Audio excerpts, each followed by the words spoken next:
So in this tutorial, I'm gonna show you which frame generation method is actually the best for playing The Last of Us Part 1 with ultra settings, OptiScaler with XeSS frame generation, or the lossless scaling adaptive frame generation. Let's find out. For this test, I'm using my NVIDIA RTX 3060 Ti, paired with an Intel Core i5-10 600KF and 16 gigs of DDR4 RAM, and also running the latest updated version of Windows 11 24H2.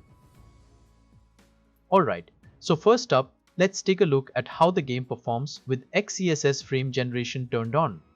But before that, I'll quickly show you my graphics settings. With these ultra settings, my native FPS hold around 40 or 50 range. Now, let's activate frame gen and see if there are any visual glitches or artifacts popping up. And more importantly, is the latency noticeable? As you can see, once I activate frame generation, my FPS jumps up into the 80+ range. Now let's check the main issue, HUD flickering and the crosshair problems. I'm gonna slow the footage down so these artifacts are easier to notice. And honestly, with XeSS frame generation, the crosshair flickering and HUD issues aren't that noticeable.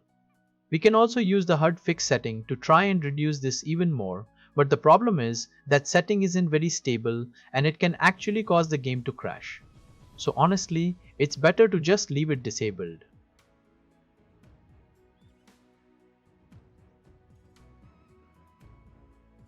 Now let's find out if there are any noticeable graphical artifacts during gameplay and mouse movement. I'm also gonna slow the footage down so we can really see if anything pops up. And as you can see, there aren't any visible graphical artifacts here. The overall smoothness and latency feel way better too. It's actually pretty close to real frames. So now I'm gonna show you a few minutes of gameplay with XeSS frame generation enabled. I'll also slow the footage down in some busy areas to check if any other issues pop up.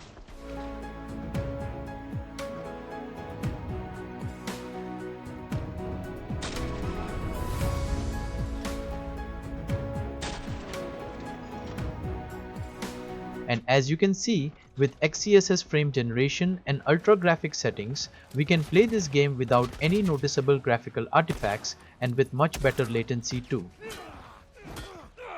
Now let's see how lossless scaling's adaptive frame generation performs while playing on ultra settings. Is it better than OptiScaler XeSS frame generation or not? Let's find out. So now, this is lossless scaling's adaptive frame generation activated, and honestly, the response here is kinda weird. As you can see, my native FPS actually drops below the 30 range. I think with ultra graphics settings, lossless scaling just can't handle this game the same way OptiScaler with XeSS frame generation can. And that's probably because this tool works as a third-party solution. It doesn't inject any DLL files or anything like that. So the results just aren't as good as what we get with XeSS. You can clearly see a lot of visible warping artifacts, and the latency is much higher too. In this situation, the gameplay experience just isn't great on ultra settings with lossless scaling adaptive frame gen. You can see the difference in response between these two methods. That said, lossless scaling can work well, but only if you properly optimize your graphics settings first and stabilize higher level of base frame rate. After that, you can play without seeing these kinds of heavy artifacts. So if you're looking to play on ultra settings with minimal artifacts and better latency, I would personally recommend using OptiScaler with XeSS frame generation. But if you still prefer to use adaptive frame generation in The Last of Us Part 1, then the best approach is to first optimize your graphics settings, and I'll show you that next so we can reduce these artifacts even more compared to before. So here's the comparison between the optimized graphics settings and ultra settings while using lossless scaling adaptive frame generation.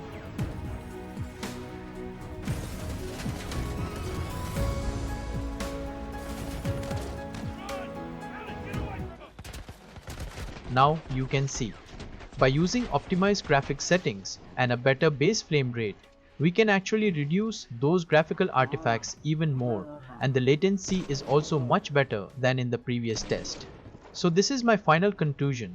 If you're aiming for the highest graphics quality with better overall performance on a budget GPU, OptiScaler with XeSS Frame generation is the better option. But if you don't really care about max graphics quality and prefer playing on optimized settings while still using frame generation, then lossless scaling frame generation is the better choice for you.